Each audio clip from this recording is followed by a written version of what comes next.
یہ مت سمجھنا کہ مردے کو اب کچھ پتہ نہیں چلتا، یہاں تک کہ حدیث میں ہے تمہارے چلنے کے چپلوں کی آواز تک وہ مردہ سنتا ہے۔ بولنے کی آواز تو چھوڑے، چلنے کی آواز بھی وہ قبر میں سنتا ہے۔ ہر چیز زندوں کے کانوں سے زیادہ کان اس کے تیز سنائی دیتا ہے اس کو۔ اور جب لوگ چھوڑ کر کے جا رہے ہوتے ہیں وہ اس قدر گھبراہٹ کا شکار ہوتا ہے کہ اس تنگ و تاریک کوٹھری میں پہلی بار اس کو ڈالا گیا ہے۔ زندگی بھر کبھی اتنے چھوٹے گڑھے میں نہیں سویا۔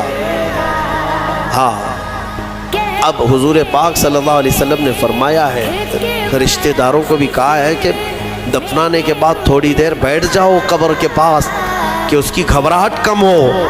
لیکن کون بیٹھتا کون ہے؟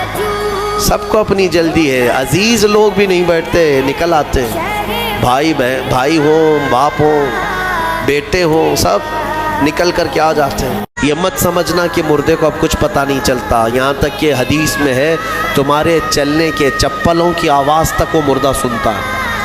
بولنے کی آواز تو چھوڑے، چلنے کی آواز بھی وہ قبر میں سنتا ہے۔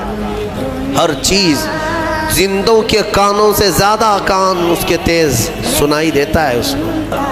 اور جب لوگ چھوڑ کر کے جا رہے ہوتے ہیں وہ اس قدر گھبراہٹ کا شکار ہوتا ہے کہ اس تنگ و تاریک کوٹھری میں پہلی بار اس کو ڈالا گیا ہے۔ زندگی بھر کبھی اتنے چھوٹے گڑھے میں نہیں سویا۔ ہاں، اب حضور پاک صلی اللہ علیہ وسلم نے فرمایا ہے، رشتہ داروں کو بھی کہا ہے کہ دفنانے کے بعد تھوڑی دیر بیٹھ جاؤ قبر کے پاس کہ اس کی گھبراہٹ کم ہو۔ لیکن کون بیٹھتا کون ہے؟ سب کو اپنی جلدی ہے، عزیز لوگ بھی نہیں بیٹھتے، نکل آتے، بھائی ہوں، باپ ہوں، بیٹے ہوں، سب نکل کر کے آ جاتے ہیں۔